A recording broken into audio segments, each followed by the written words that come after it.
आज carbon dating उसकी हो सकती है। एएसआई की टीम आज मौके पर पहुंचकर कार्बन डेटिंग कर सकती है। कार्बन डेटिंग के लिए डीएम की तरफ से एएसआई को पक्ष लिखा गया है, लिहाजा टीम सुबह 9 बजे के बाद शिव मंदिर पहुंच सकती है। बता दें कि खग्गू सराय इलाके में कुआं और उसके अंदर से 3 मूर्तियां मिली हैं। तो संभल से बड़ी खबर आपको बता रहे हैं, जहां पर कुएं में और मूर्तियां जो मिली, आज उनकी कार्बन डेटिंग हो सकती है। एएसआई की टीम को आज मौके पर पहुंचकर कार्बन डेटिंग के लिए बुलाया गया है। कार्बन डेटिंग के लिए डीएम की तरफ से एएसआई को पक्ष भी लिखा गया है, लिहाजा खबर यह मिल रही है कि टीम सुबह 9 बजे के बाद शिव मंदिर पहुंच सकती है। बता दें कि खग्गू सराय इलाके में कुआं और उसके अंदर 3 मूर्तियां मिली थी। दरअसल यहां पर जिस तरीके से अवैध रूप से बिजली के कनेक्शन यहां पर चल रहे थे, उसको लेकर छापेमारी की, तब पता लगा कि यहां पर 45 साल से एक मंदिर बंद पड़ा हुआ है, वहां पर अतिक्रमण हो रखा है। और उसके अंदर जब जांच पड़ताल की गई तब पता लगा कि एक कुआं है और उसके अंदर मूर्तियां भी हैं। ये मूर्तियां आपको दिखाने नजर आ रही है, ये 3 मूर्तियां जिनकी कार्बन डेटिंग भी हो सकती है, इस तरह की जानकारी मिल रही है। और लिहाजा जो टीम है एक्सपर्ट्स की, वो 9 बजे के आसपास पहुंचेगी। एएसआई की टीम आज मौके पर पहुंचकर कार्बन डेटिंग कर सकती है। डीएम की तरफ से एएसआई को इस बारे में पक्ष लिखा गया था। 9 बजे खबर मिल रही है कि शिव मंदिर पहुंच सकती है टीम। खग्गू सराय इलाका है ये, जहां पर कुआं मिला और उसके अंदर 3 ये मूर्तियां मिली थी।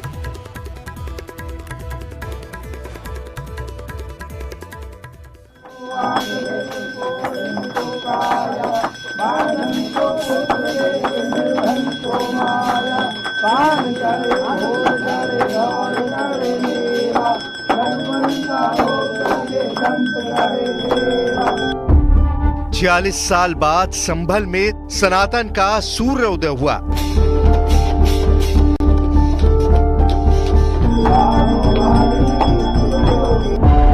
उन्नीस सौ 78 के बाद बजरंग बली को चढ़ाया गया चोला।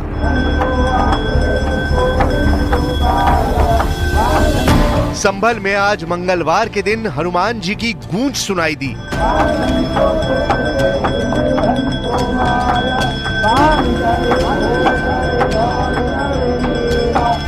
भजन कीर्तन शुरू हो गया, मंदिर में आरती शुरू हो गई। उत्तर प्रदेश के संभल जिले के खग्गू सराय मोहल्ले में रहने वाले लोग 46 साल बाद ऐसा नजारा देख रहे हैं। ये तस्वीरें हैं 46 साल बाद खोले गए मंदिर की साफ सफाई और उसके बाद पूजा अर्चना की। मंदिर में मौजूद शिवलिंग की आराधना महाकाल के रूप में की जाने लगी। मंदिर को उसके पुराने वैभव में वापस लाने की कोशिशें की जा रही हैं। संभल के खग्गू सराय मोहल्ले में महादेव के दर्शन करने के लिए श्रद्धालुओं की भीड़ जुटने लगी। संभल तीर्थ स्थल है और तीर्थ नगरी के रूप में जाना जाता है, जहां पर 68 तीर्थ हैं और 19 कूप हैं। और उसके बाद अब ये खग्गू सराय का एक महादेव का मंदिर, जिसके आने के बाद अब लोगों की भीड़ यहाँ पर जुट रही है। सोमवार का दिन महाकाल की आरती का था। भव्य तरीके से भगवान शिव के उस शिवलिंग को यहाँ पर सजाया गया था और महाकाल की आरती की गई थी। महाकाल का पूरा रूप इस शिवलिंग को दिया गया था और यहाँ पर जो लोग यहाँ पर जुटे थे, उन्होंने भजन कीर्तन गाकर सुबह से शाम तक शिवमय माहौल बनाया था। और इस भव्य जो शिवलिंग है उसको देखकर आपको लग रहा होगा कि महाकाल साक्षात यहाँ पर नजर आ रहे हैं। और आज है मंगलवार का दिन और बजरंग बली का दिन है। बजरंग बली की मूर्ति को आप देखिए, बिल्कुल साक्षात यहाँ पर उसे भी आज सजाया गया है।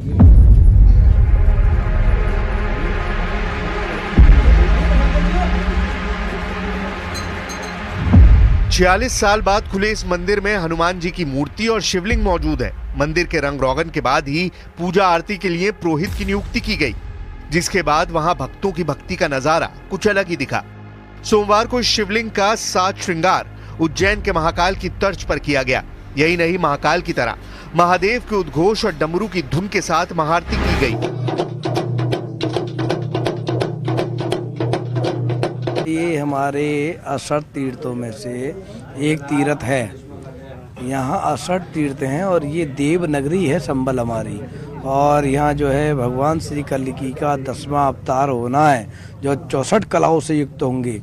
और कहा ये जाता है कि जब वो अवतार लेंगे तो यहाँ पर जो है वातावरण ही कुछ और होगा।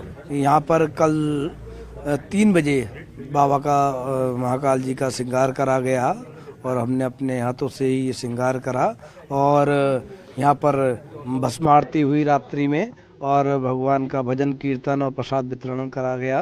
और ये सब कहा जाए तो प्रशासन के ही योगदान बहुत है।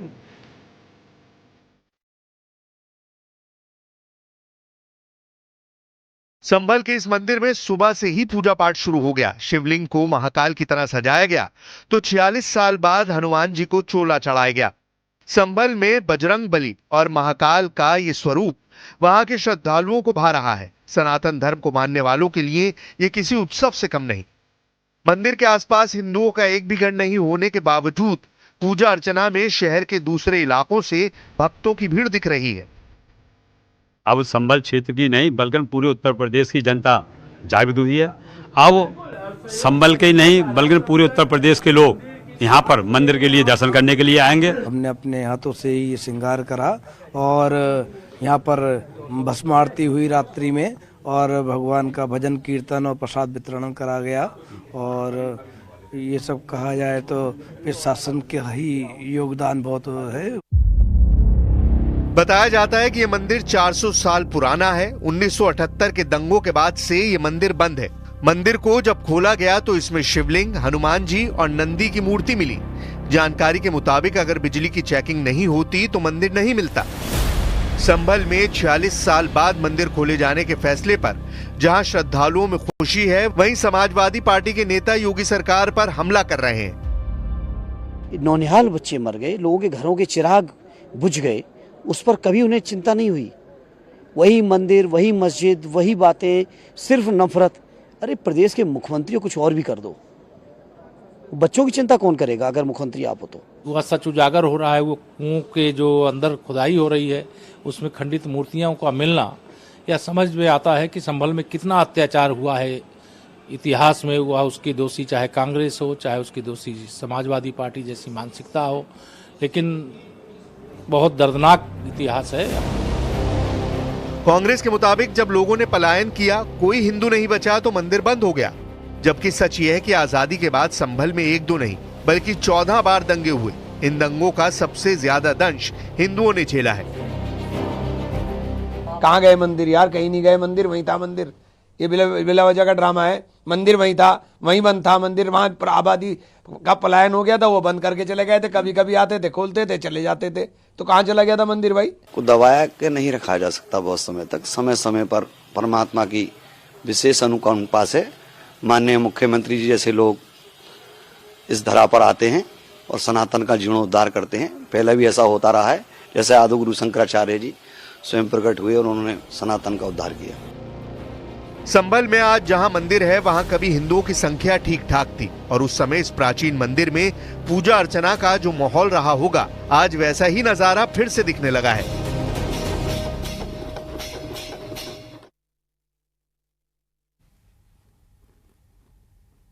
यूपी में पिछले 4 दिनों में 4 ऐसे मंदिरों को पता चल चुका है जो दशकों से बंद पड़े थे।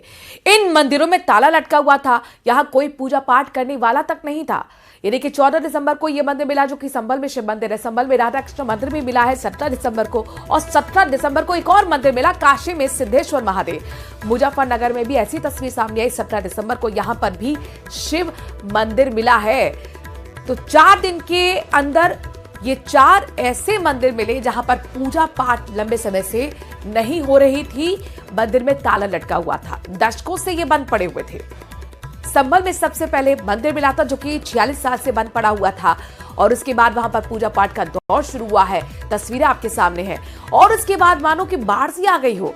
यहां पर 4 दिन के अंदर ऐसा हुआ है यूपी के अंदर कि 4 मंदिर वो पता लगे हैं जो दशकों से बंद पड़े हुए थे। इन मंदिरों में ताला लटका हुआ था। यहां कोई पूजा पाठ करने वाला तक नहीं था।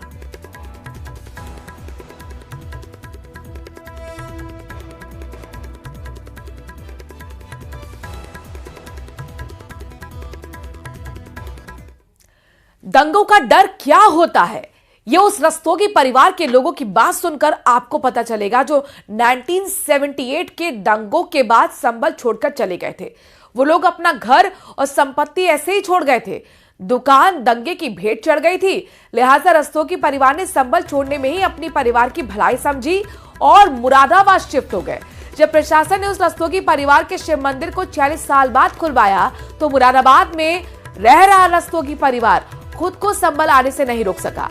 अनिल रस्तोगी और उनकी पत्नी संभल आए और अपने मंदिर में पूजा पाठ की। संभल के खग्गू सराय इलाके में जहां पर मंदिर है वहीं पर अब 1978 के कई ऐसे लोग हैं जो दंगे की चपेट के बाद यहां से मजबूर हुए थे पलायन के लिए और अब वो वापस इस मंदिर में पहुंचे। आप बताइए, क्योंकि 1978 से पहले यहां पर आप रहते थे? हाँ, रहते थे हम। मेरे बच्चे पैदा हुए यही पे चारों। उत्तर की जो लड़ाई हुई फिर हमारे सास ससुर का दिल हिल गया कि हम तो मर जाएंगे, हम मेरा बच्चा कैसे रहेंगे, ये हम कैसे रहेंगे। तो उन्होंने हमने फिर यहाँ से सोच लिया चलो भैया सबसे पहले हम गए हैं, इस मोहल्ले से सबसे पहले रिकॉर्ड हमारा है। अंकल, आप लोगों ने ये फोटो, ये कौन सी फोटो है? ये उसकी फोटो है नखासे की दुकान की जो जली थी, उसकी फोटो है। दंगे में जली थी? दंगे में सन 78 के 1978 के दंगे में। कैसे? 29 मार्च। अच्छा। हाँ। आप लोग क्या कर रहे थे जिस वक्त शुरू हुआ था? जिस बात दंगा शुरू हुआ था तो मैं दुकान पे बैठा था पिताजी के संग। इसी दुकान पे मेरे पिताजी का नाम है रामशरण दास रस्तोगी। पता ये चली कि वहाँ से 2-4 जने भाग के आए कि थाने पे भग्गी पड़ रही है। मैं दुकान से उठा, मैंने दुकान का ताला लगाया और जो कुछ वैसे थे फालतू नोट वो जेब में रखे और जल्दी से मैं घर आ गया। लेकिन दोपहर को 2-2:30 बजे ये पता चली कि तुम्हारी दुकान जल रही है। तो वहाँ से भाग के आ गया था तो फिर यहाँ रहे। हाँ, लेकिन डर लगता रहा, रात को जागते थे, दिन में सोते थे। पीएससी धर्मशाला में आ गई थी, उससे जरा थोड़ी सी हमें सहूलियत में तसल्ली हो गई थी। लेकिन 79 में हम यहाँ से छोड़ के ठेर पे चले गए। और इस बीच बहुत बड़ी खबर अजमेर से आ रही है। 10वीं और 12वीं के स्टूडेंट्स के लिए बड़ी खबर है। दरअसल 10वीं और 12वीं की परीक्षा की तारीखों में बदलाव होगा। माध्यमिक शिक्षा बोर्ड की 10वीं और 12वीं की परीक्षा की तिथि में बदलाव होगा। रीट परीक्षा के आयोजन के चलते ये फैसला लिया गया है कि तारीखों में बदलाव किया जाएगा। रीट परीक्षा का आयोजन 27 फरवरी को होना है। इस परीक्षा की तैयारी में बोर्ड प्रशासन जुटा हुआ है। लिहाजा बोर्ड प्रशासन नीट परीक्षा के बाद आयोजन करने का फैसला लिया है। प्रायोगिक परीक्षाएं जनवरी महीने में कर ली जाएंगी। 20 लाख से ज्यादा विद्यार्थी इसमें प्रभावित होंगे। 29 मार्च से 4 अप्रैल तक होनी थी 12वीं की परीक्षाएं। अब मार्च 2025 के फर्स्ट और सेकेंड वीक में परीक्षाएं हो सकती हैं, ऐसी जानकारी मिल रही है। माध्यमिक शिक्षा बोर्ड सचिव कैलाश चंद शर्मा ने ये जानकारी दी है। तो अजमेर से बड़ी खबर आपको बता रहे हैं। इसके आयोजन को लेकर माध्यमिक शिक्षा बोर्ड की ओर से आयोजित होने वाली 10वीं और 12वीं की परीक्षाओं को लेकर भी परिवर्तन किया जा सकता है।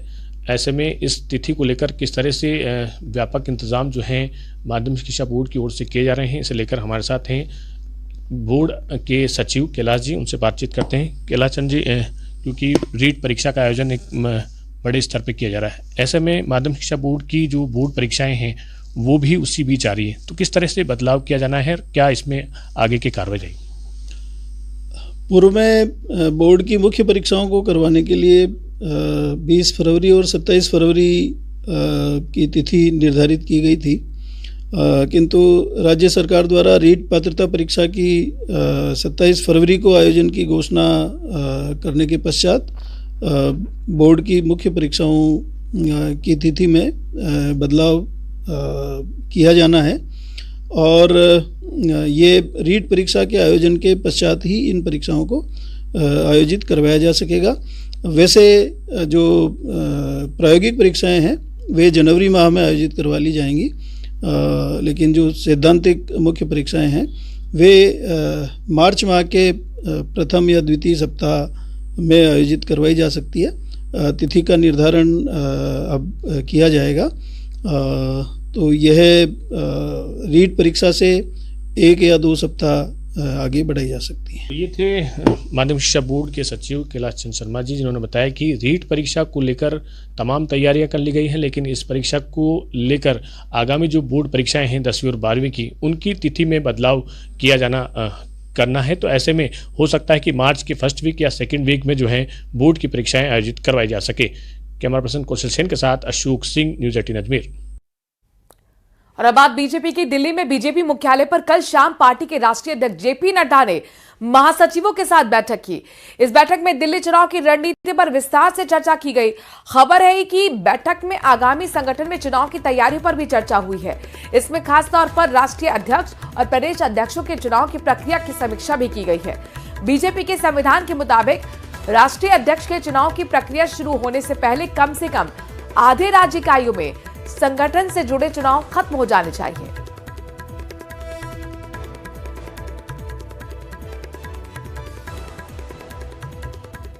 आज भारतीय नौसेना को एक नया सर्वे शिप मिलने जा रहा है। यह सर्वे शिप विशाखापट्टनम में नेवी को सौंपा जाएगा। इस शिप का नाम निर्देशक है। यह एक हाइड्रोग्राफिक सर्वे वेसल है जो समुद्र के नीचे सर्वे करके नेविगेशन चार्ट बनाएगा।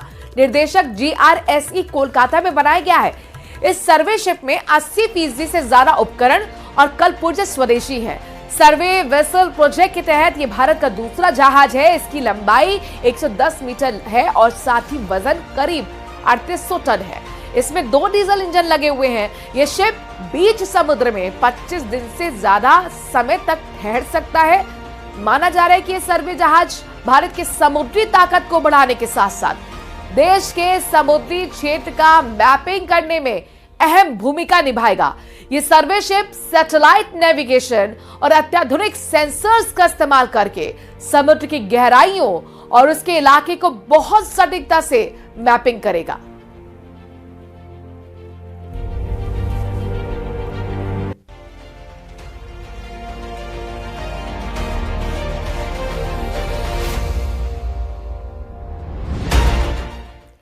केंद्रीय गृह मंत्री अमित शाह ने मंगलवार को राज्यसभा में संविधान पर चर्चा का जवाब देते हुए कांग्रेस को जमकर सुनाया।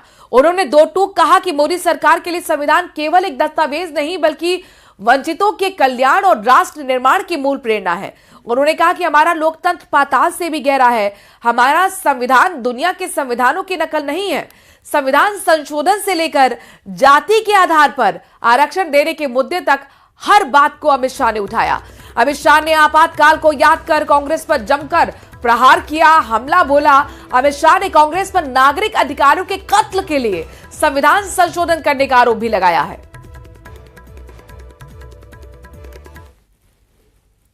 इन्होंने 50% से ज्यादा आरक्षण करने की वकालत की। मैं आज देश की जनता को कहना चाहता हूं कि देश के 2 राज्यों में धर्म पर आरक्षण अस्तित्व में है। धर्म के आधार पर आरक्षण ये गैर संवैधानिक है। मान्यवर, संविधान सभा की कोई भी डिबेट आरक्षण के प्रावधान करने वाले आर्टिकल की पढ़ लीजिए। इसमें स्पष्ट किया गया है कि कोई भी आरक्षण धर्म के आधार पर नहीं हो सकता। आरक्षण पिछड़ापन के आधार पर।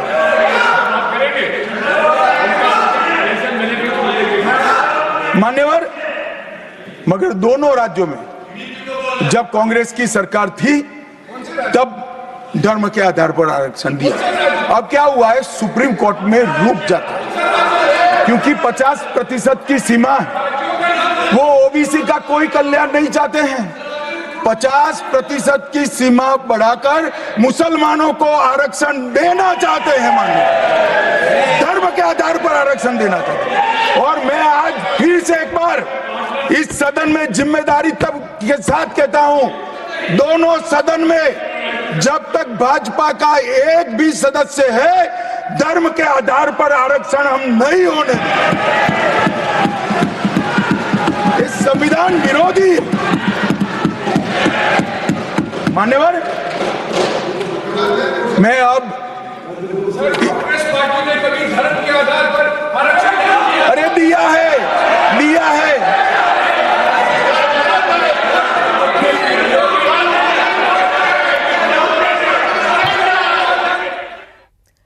लोकसभा में एक देश एक चुनाव बिल पेश किया गया और बहुमत के साथ उसे स्वीकार भी किया गया है। लेकिन विपक्ष को 1 नेशन 1 इलेक्शन बिल नहीं भाया और सदन में विपक्ष ने बिल को जोरदार तरीके से लेकर हंगामा किया है, जिसके बाद बिल को सलाह मशवरा के लिए जेपीसी में भेजा गया है। एक देश एक चुनाव को लेकर क्या सोचते हैं लोग, जानेंगे, लेकिन उससे पहले रिपोर्ट देखिए।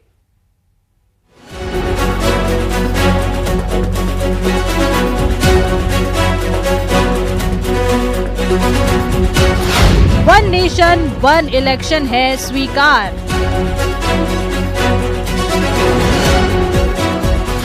सरकार को बहुमत, बिल का बेड़ा पार।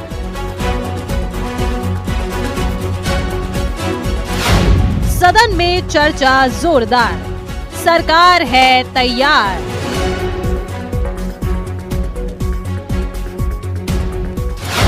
दो 2029 में होगा ऐतिहासिक बदलाव। क्या देश एक बार फिर से ऐतिहासिक बदलाव की तस्वीर देखने जा रहा है? 1967 के बाद क्या फिर से देश में होने वाले सभी चुनाव एक साथ होंगे?